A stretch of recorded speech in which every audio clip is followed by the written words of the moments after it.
gives us his all: speed, endurance, power. Yet his wild spirit burns bright.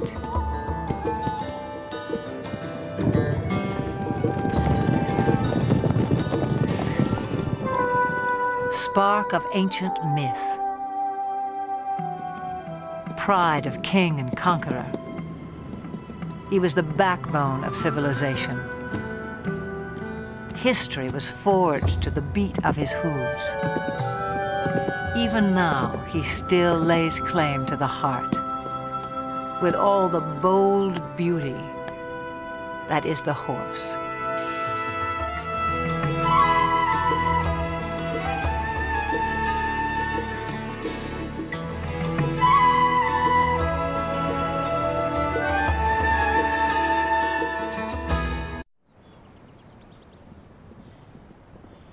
Summer sets off fireworks in the mountains of southern Montana.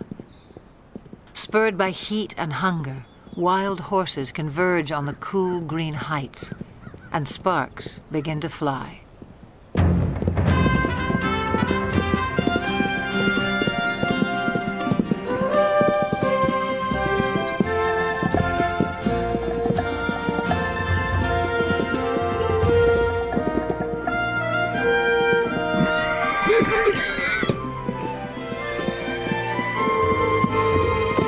Stallions spar and court young mares in a drama as old as the hills.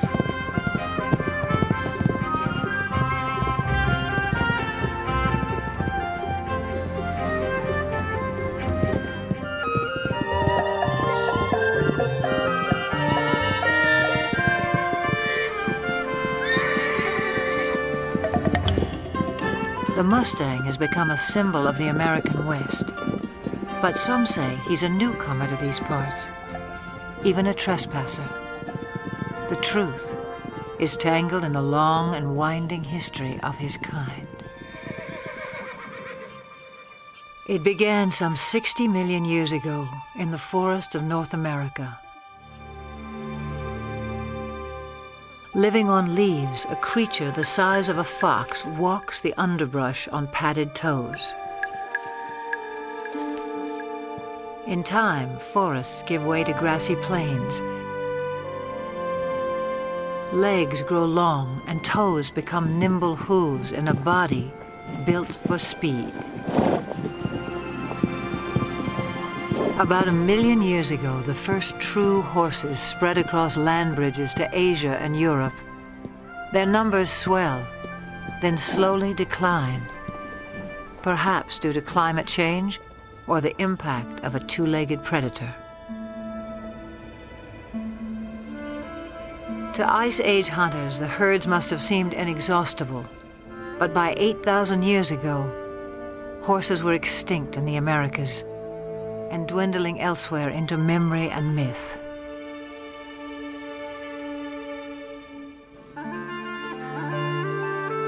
Then somewhere on the steppes of Eurasia, at least 4,000 years ago, the horse inspired someone as more than just a meal. It may have begun as a shaman's ritual or a reckless teenage prank. But some brave soul took a quantum leap and changed the world forever.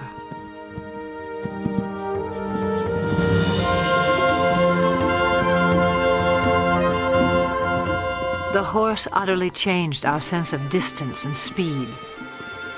He carried us forward in space and time and made our world smaller. Great equestrian cultures arose and thundered across antiquity. Today, most have vanished, but here on the steppes of Mongolia, little has changed since the time when the horse became a way of life. Nomads still measure their wealth in livestock and move vast herds with the seasons.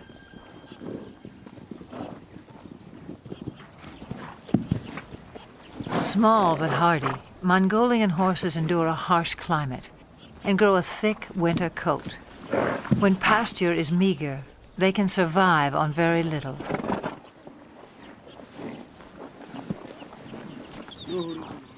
Mongolian nomads also herd sheep, goats, and cows, but horses are their greatest pride. Revered, they are largely reserved for riding, and one other important role. Mongolia's national drink, called arak, is fermented mare's milk. Life in the saddle begins early, in keeping with a local proverb. A Mongolian without a horse is like a bird without wings.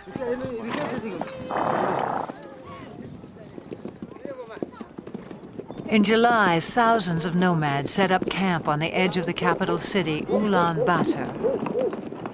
They come to celebrate Naadam, an ancient religious festival. National competitions of traditional sports are held, including 2 days of horse racing.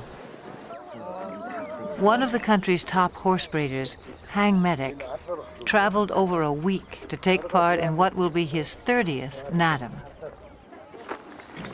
From a herd of 400 head, he has brought his 12 fastest horses. Also in tow are his grandchildren. For good reason. Riders must be under 12 to compete at Naadam. Training, however, is no child's play. It's what Hang Medic lives for.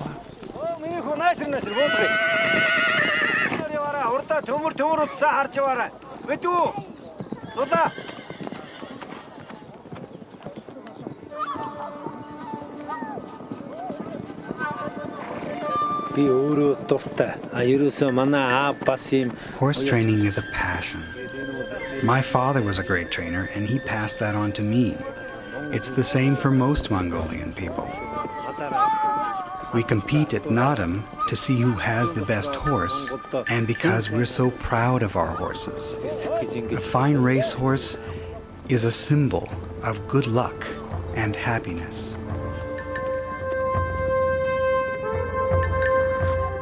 On the day of the first race, preparations begin at dawn. Hats and bright silks will help families spot their little jockeys at a distance. The distinguishing mark of a racehorse is a leather tail wrap, always wound clockwise. Forelocks are also bound. Hang Medic enhances the look with a charm bearing Mongolia's national emblem. He has high hopes for this young stallion. With an offering of mare's milk, Hang Medic's wife invokes the sacred powers of nature to bless horses and riders. A circle of incense purifies. A drop of arak protects from harm.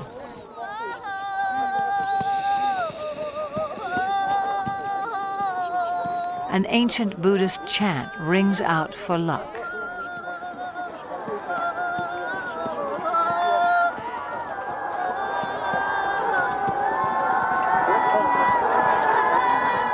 Some 500 riders will compete in the first race. Parents on horseback swell their ranks. By tradition, they circle clockwise at a staging area near the finish line.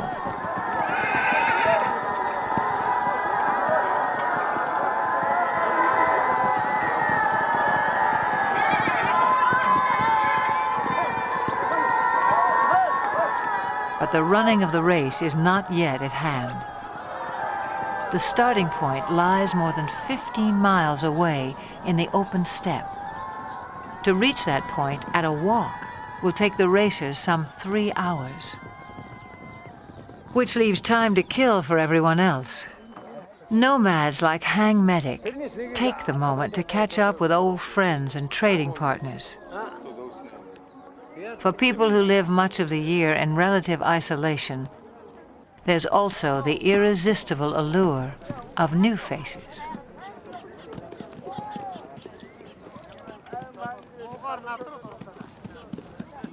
For now, small talk belies the drama that's erupting miles away.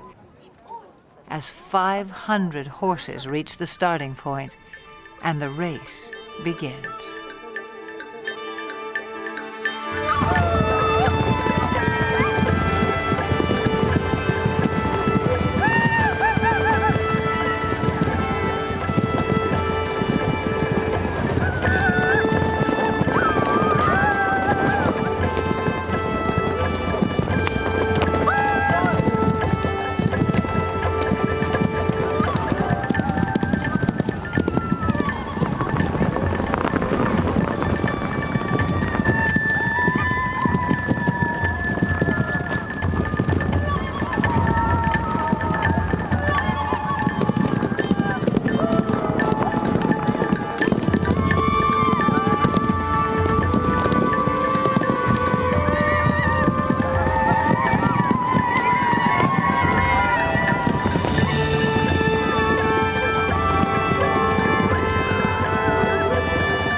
Long before they can see the racers, spectators crowd the finish line.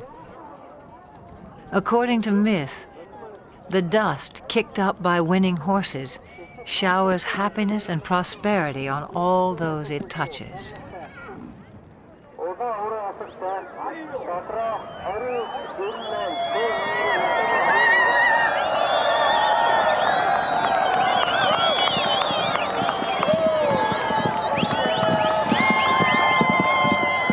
Frontrunners have been galloping for nearly 30 minutes.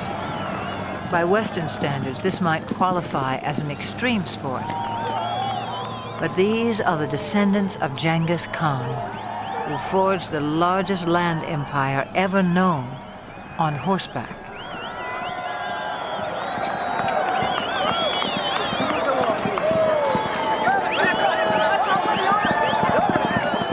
The blue sash of victory goes to the first 5 horses. A flash of green tells Hang Medic his granddaughter has placed. But a riderless horse sends him off in search of his youngest grandson.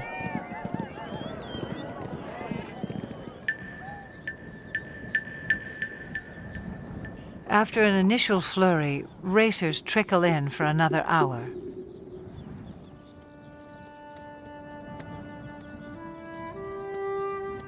Herd instinct alone will keep a horse going, even one that lacks the fitness and conditioning required for a long-distance run. For some, the strain is too much.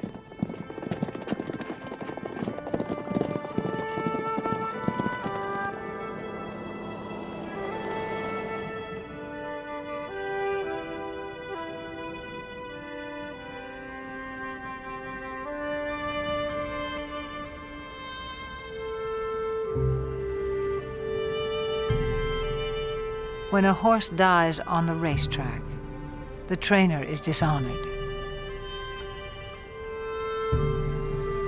But the child who has lost a beloved pet reaps only heartbreak.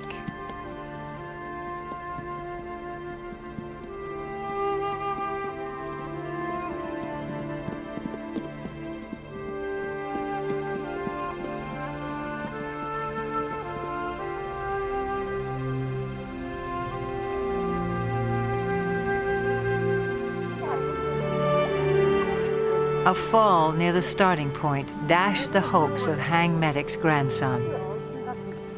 His horse is safe, his bruises minor, but his 6-year-old pride will sting until the races are over.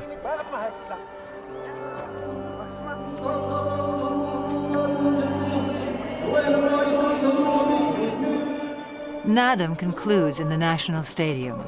with a parade of champions. Hang Medic is twice a winner. His grandchildren take 2 of his horses through their victory laps.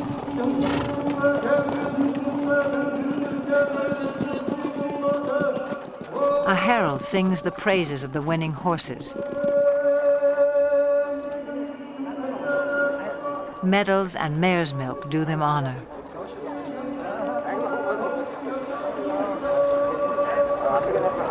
But for each little rider, the highlight is a kiss from the President of Mongolia.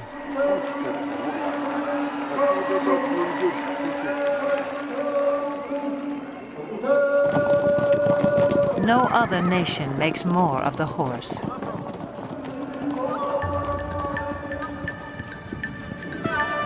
Fiery steed, faithful servant. He is all good things to the Mongolian people. In return, they may succeed in saving the last truly wild horse on Earth. Before the rise of civilization, his kind ranged throughout Asia and Europe. Alert and aggressive, they were elusive prey with their camouflage of tawny coat, their upright two-toned mane. These horses were already rare in 1878, when Russian explorer Nikolai Przewalski returned from Mongolia. He carried a skull and hide that would prompt the announcement of a new species.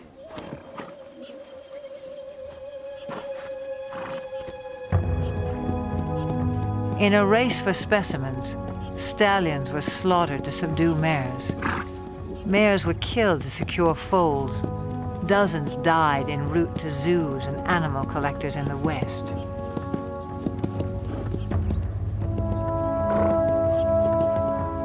Przewalski's horses were last sighted in the wild in the 1960s. A decade later, fewer than 300 survived, in captivity only. This endangered species was declared extinct in the wild.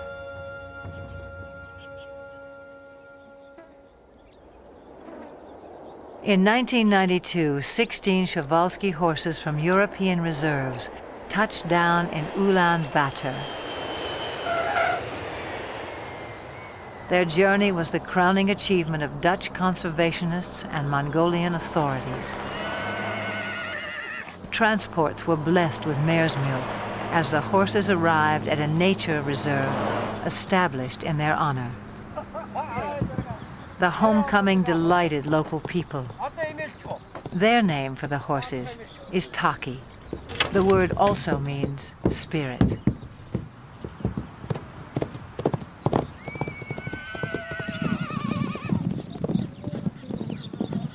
Today, some 80 free spirits roam 120,000 acres under watchful eyes.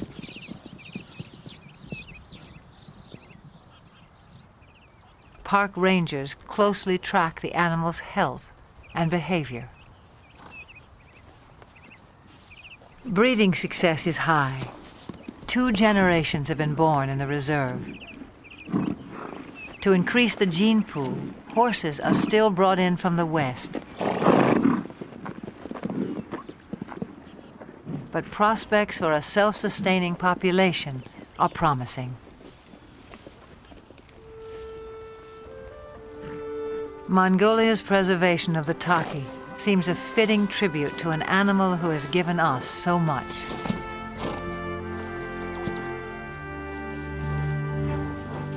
Domesticated, the horse revolutionized our world, but in the process, he was also transformed.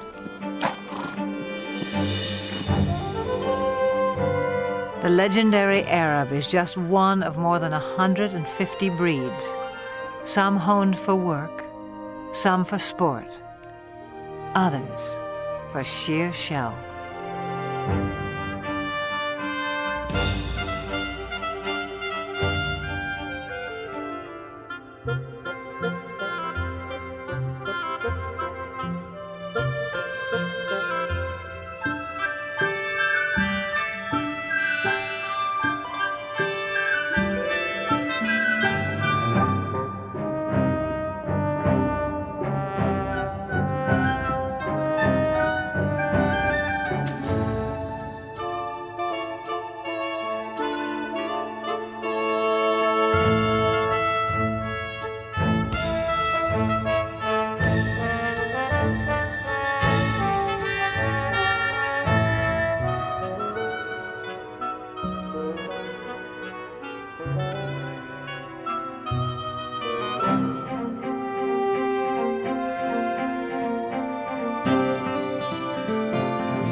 The Spanish horse boasts one of the oldest pedigrees.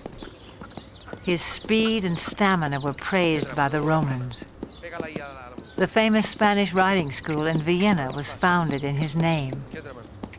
A dancer's grace made him a favorite of monarchs and earned him the title Royal Horse of Europe.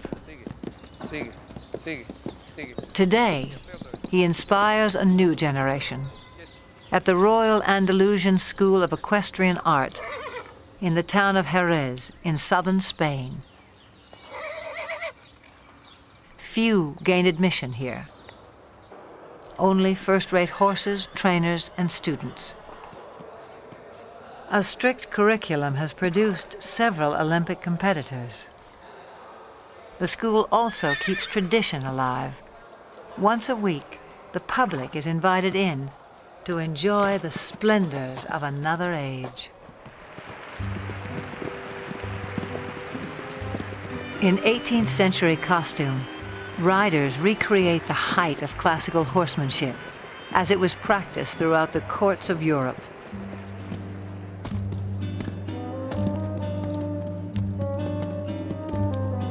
Most spectacular are the airs above the ground.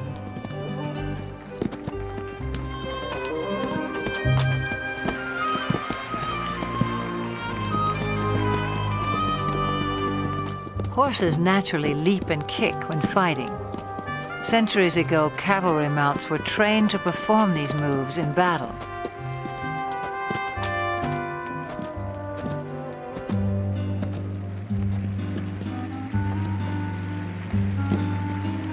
Eventually, each gesture became an end in itself, as formal as ballet. A supreme effort, the capriole demands vertical loft, virtually in place.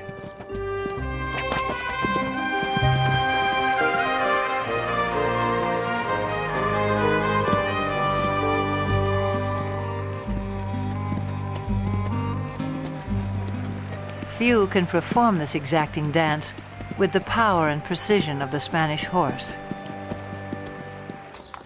The purity of the breed is proudly protected in Spain, yet his bloodlines extend far and wide. For this was the horse who once conquered a new world.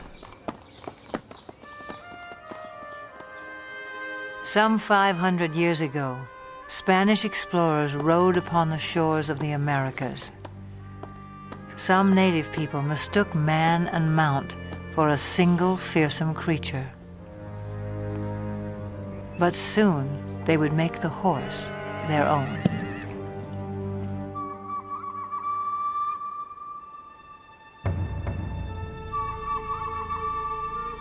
Through stealth and trade, Native Americans embraced the horse. It was said they came to each other like long-lost brothers.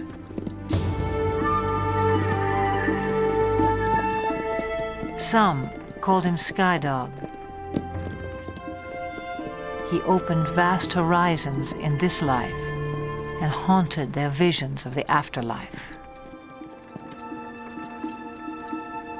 But this cult of the horse would not last. By the 19th century, Native Americans had been robbed of land and livelihood. Their beloved sky dogs were shot or simply set loose. Scores of Indian ponies joined strays and runaways, already thriving in the wilderness. By 1900, over 1 million horses roamed the American West. But not for long. To make way for cattle and sheep, public lands were cleared of animals considered worthless pests. They were slaughtered by the thousands for pet food, fertilizer, and mere sport. In the 1950s, public outcry denounced the abuses. Still, numbers had dropped below 20,000 by 1971, when a federal law was finally passed to protect the wild horse. as a living symbol of the pioneer spirit of the West.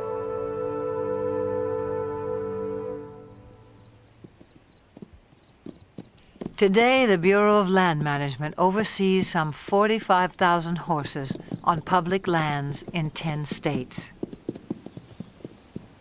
On the Montana-Wyoming border, the Pryor Mountain Wild Horse Range is home to a herd of about 160.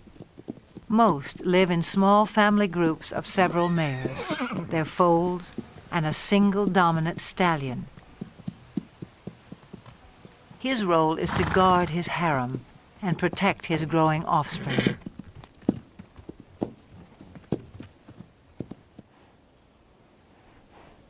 This stallion, known as Raven, is one of the most dominant on the range. A heap of fresh droppings called a stud pile alerts him that potential rivals may be in the vicinity.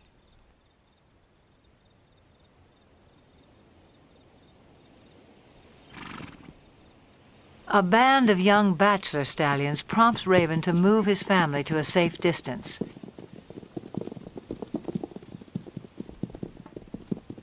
Then he advances on the intruders, and confrontation becomes inevitable.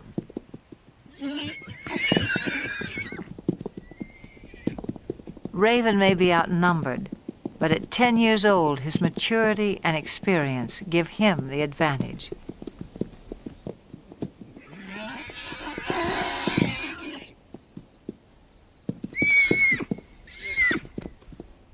As he enters the fray, his band stays put on the sidelines.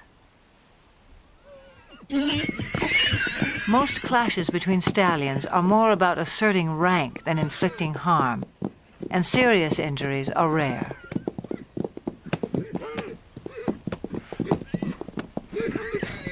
In the end, the bachelors move on unscathed but chastened, and Raven returns to his mares.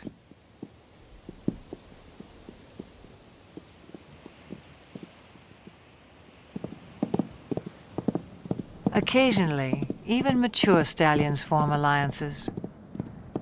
A stud named Starman acts as a subordinate or lieutenant stallion to Flash, who has a mare and foal of his own. Flash tolerates Starman's presence, but allows him no access to his lone mare. In summer, a waterhole fed by melting snowbanks attracts this small band.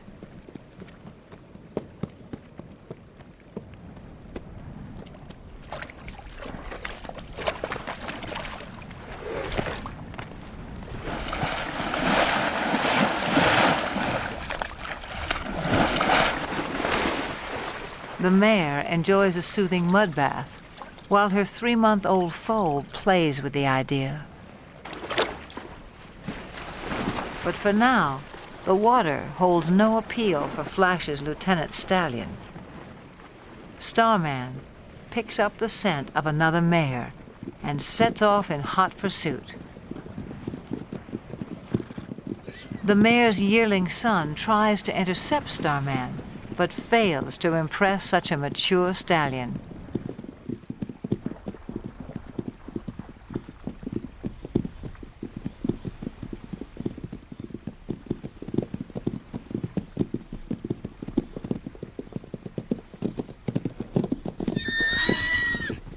This mare's own stallion must be just out of sight, a boon for Starman.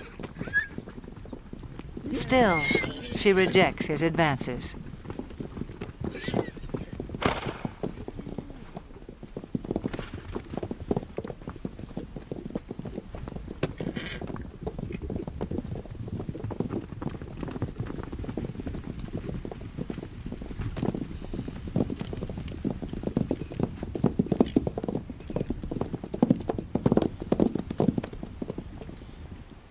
In the end, she gets away, and Starman can only observe the tactics of a more successful suitor.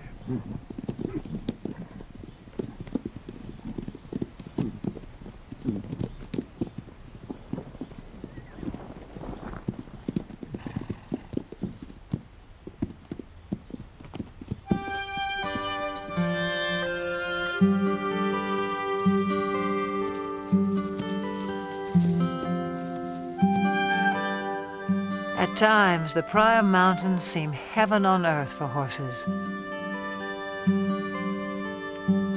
Though much of the terrain is arid and winters are harsh, summer pastures can be glorious.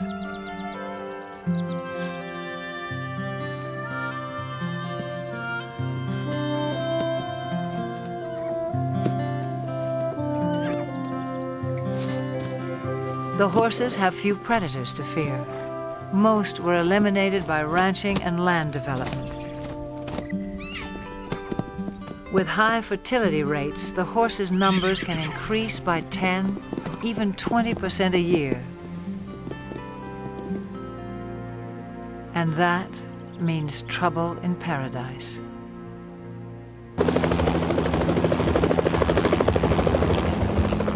In the last 3 decades, the Bureau of Land Management has removed more than 100,000 wild horses from the range. The roundups are intended to protect public lands from overgrazing and ensure the health of the herds.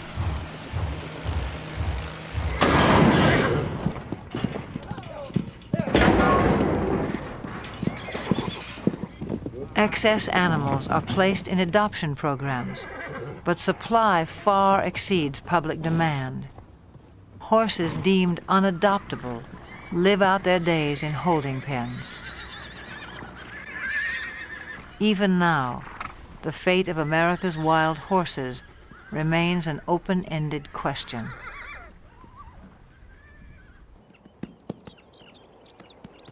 Some 4,000 years of domestication have failed to deprive the horse of his wild instincts. His natural impulse is to flee the company of humans. Brian Newbert makes a living not breaking, but in his words, starting wild or green horses. This 2-year-old quarter horse stud, born on the open range, has never been handled. On his ranch in Northern California, Brian is about to make first contact.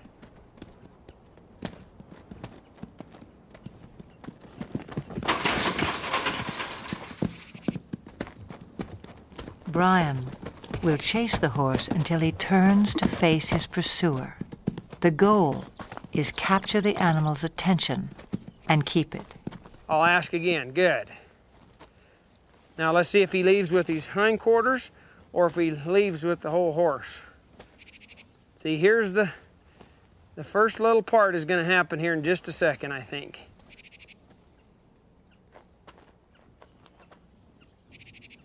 Subtle shifts of body language keep the horse focused on Brian. If his attention wanders, I might see if I can get another step closer. As long as he's doing that, I'll just let that soak in. And I'll take another step. And I'll take another one here. He's having trouble with it, but he's trying.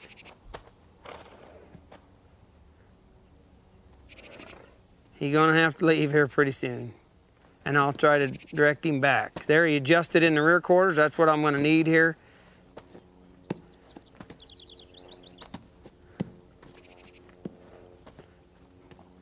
Within about 15 minutes, the young stallion has mastered the maneuver. Now Brian presents a new challenge. I might do just a little swing in here and see if he can stand that. And I'll see if I can put that on there without hitting him in the face. And I'll just, as I come forward, just let that go. And it's kind of scary. And you can see that it's troubling to him a little. So I'll just put just a little pressure till he finds his way toward me. See, he keeps thinking his answer is out of here, but the answer's right there. The horse turns to Brian for reassurance, a critical breakthrough. Now he might reach for me.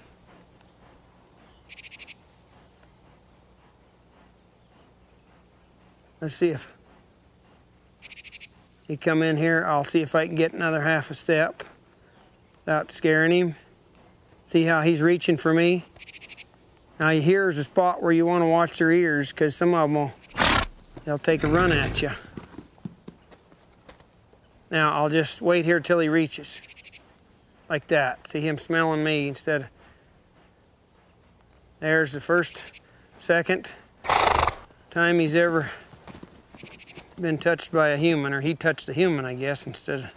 Now again, let's see if this head shaking will disappear. I'll just keep a little tension there, and I'll see if he'll reach for me. And pretty soon I'll reach for him, like right there. We sort of met one another. A little bit of touching there.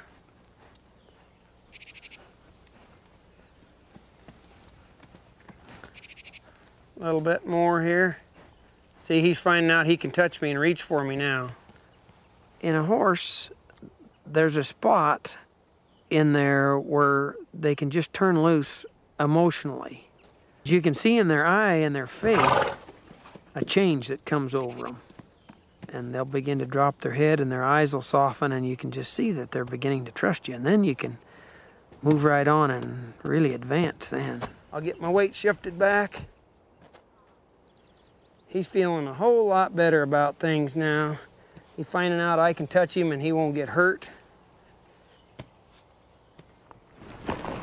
Less than half an hour after the first touch, Brian tests the saddle. It's kind of important to swing this on so that it doesn't hit him.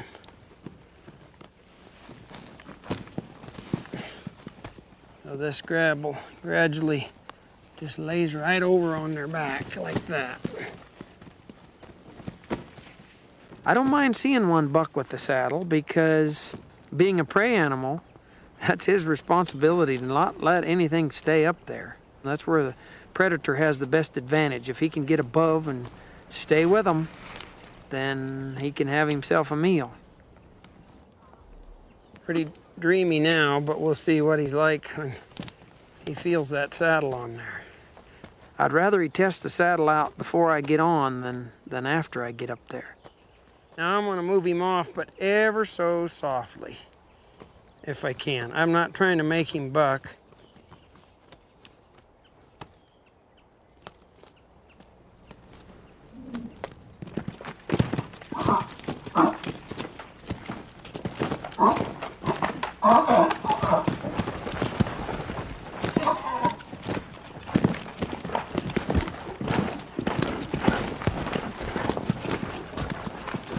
Okay, maybe I'll give him a little consoling. Did you get scared, Bolly?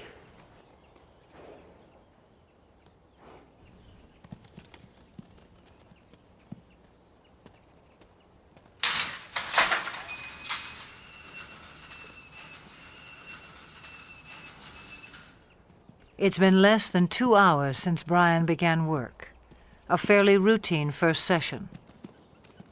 He'll leave the saddle in place for a few more hours, then give the young stallion a well-earned rest until morning.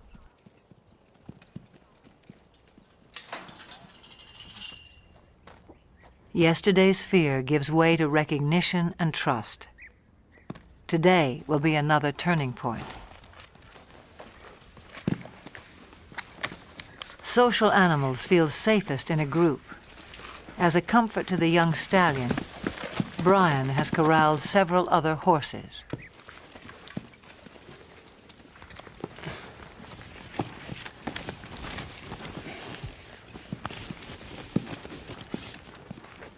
See, if he wiggles, I'll just wait here till he stands put. Pet him over here as if it was my leg, and maybe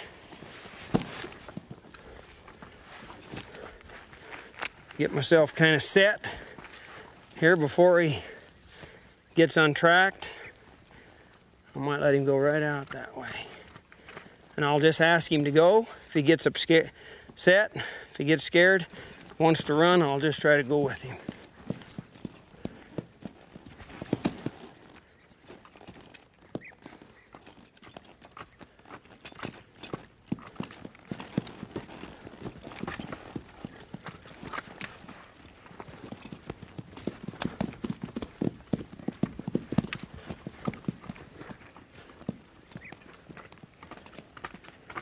People ask me about this new way of working with horses. As far as I know, it's been around as long as there's been horses and man interacting with one another. I don't know how the first man could ever got on a horse for the first time without having something working for him.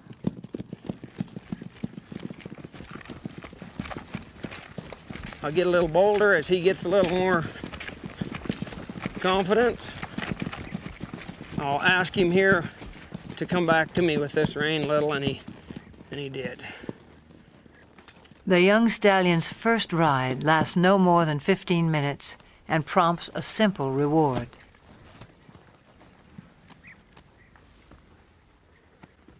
Hey, kid. This just kind of soothes them sometimes. Give them a little hugging. This is a place where a lot of them just can't stand you have you that close. And if you can show them that it's okay to be this close, why, it's a real relaxing, soothing kind of thing for them. They really have to trust you.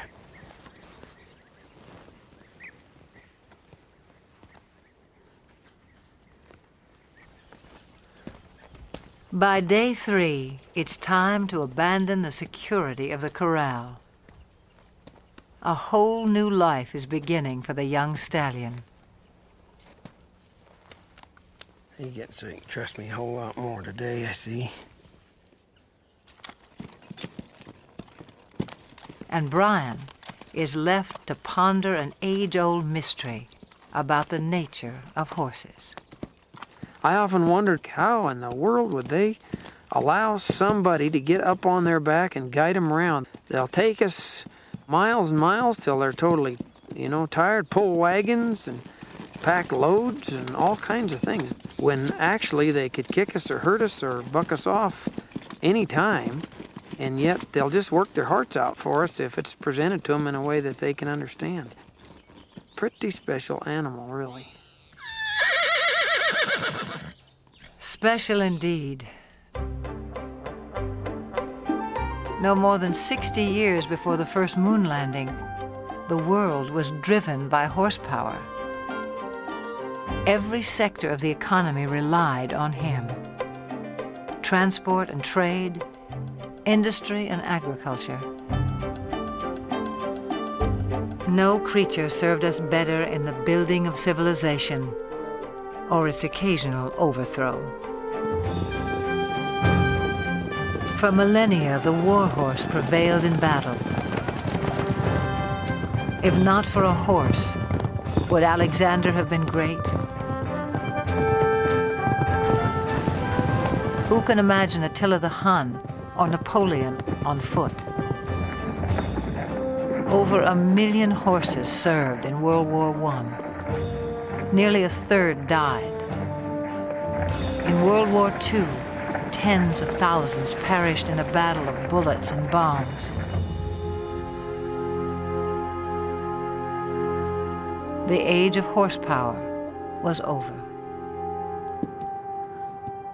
And yet there are more horses in the world today than during the 1800s, some 62 million. In an age of technology, perhaps we yearn all the more for the touch of something wild.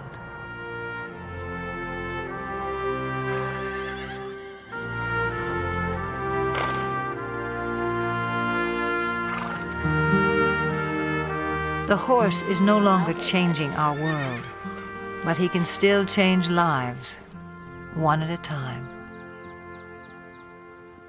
In central Georgia, Carol Woolley has loved horses since she was a child. In 1995, a friend told her about an old school horse who had seen better days as a fox hunter and jumper. His name was Carousel, and he needed a home. Carousel was in his mid to late 20s, a little lame, about 100 pounds overweight. He was a little sway back, just a good, quiet lesson pony. You like a goodie? Carol took good care of him. Local children rode him.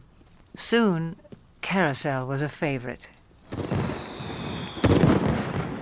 In 1996, 2 weeks after the Summer Olympic Games, the Paralympics came to Atlanta.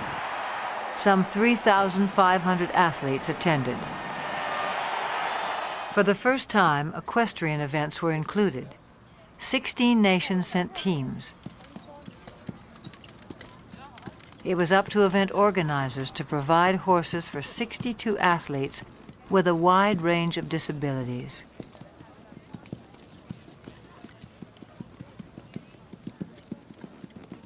Each would be judged on precision, smoothness, and harmony of horse and rider while performing a set pattern in the arena.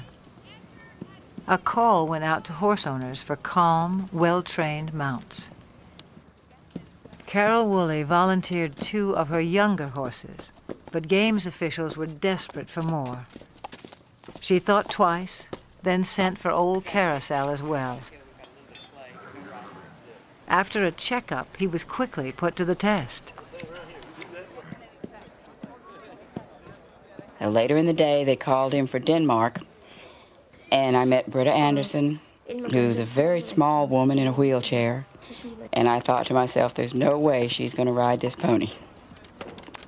She spoke English quite well, and I asked her, have you ever fallen off a horse? And she smiled and looked at me and says, many times. Far from falling, on the day of competition, Britta and Carousel took Carol by surprise. Anderson of Denmark.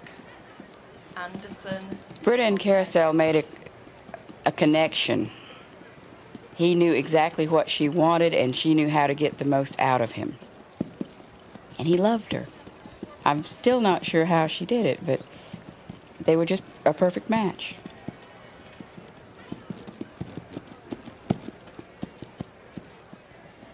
The judges agreed. The pair took first place in their division and received the highest score of all the competitors.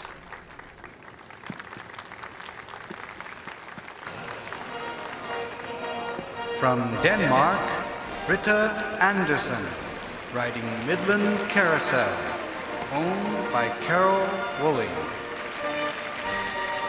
When they won the gold medal, it was this little pony and a horse trainer from nowhere, and a world-class rider. And the thought that they actually won that gold and they earned it, it was probably one of the high points of my life.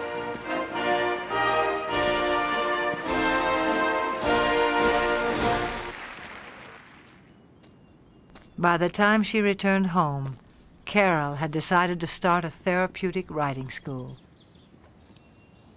Would it be easier to face the other direction to get on? I think so. Horseback riding can improve balance and muscle tone, as well as a sense of independence and self-esteem in people with all sorts of disabilities. For Carol, there's no greater reward than to see someone like 13-year-old Sarah take her first ride. We got you now, kid. You're riding, kid. You're riding. You want your When you take a child out of a wheelchair and put him on a horse, he's immediately taller. The walk of a horse mimics the same movement you get to actually walk on your own legs. It gives them a freedom of mobility. It gives them control over something that they may have never known before. They can control where they're going.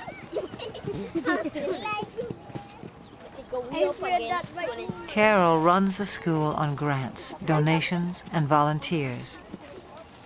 And Carousel heads her fleet of gentle horses past their prime. In August of 1998, at a regional show for riders with disabilities, Carol decides to send Carousel into the arena one last time. 9-year-old Sean Donaldson, one of Carol's top students, has never competed before. It's a breathless moment for his parents. Make the old man proud. He got a good horse on him, though. Knows what to do. Young boy and old horse are picture perfect and take a blue ribbon. In first first place, Sean Donaldson from Carousel. A first for Sean, a final trophy for Carousel.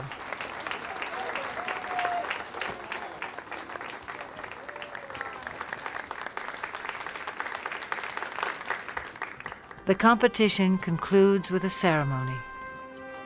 As a symbol of retirement, Carol removes the saddle from a little horse of unknown breeding who has meant so much to so many.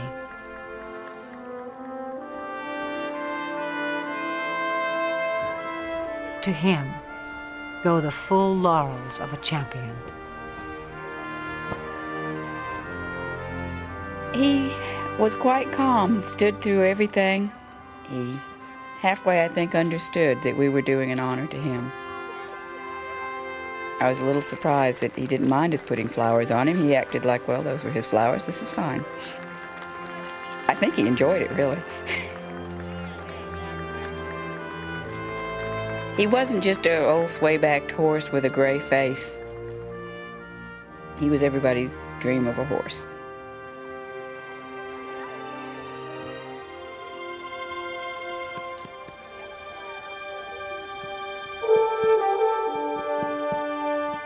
He's served everyone that's ever owned him, every place he's been.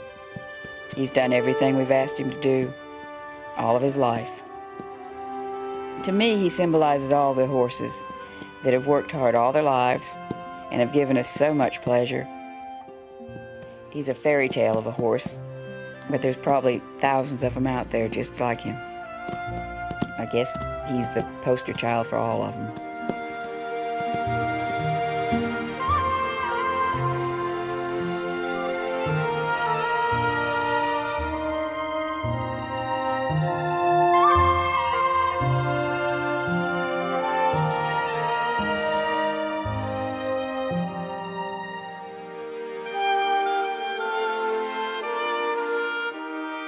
For all they have done for us, for all that they are, may they always have green pastures, each and every one.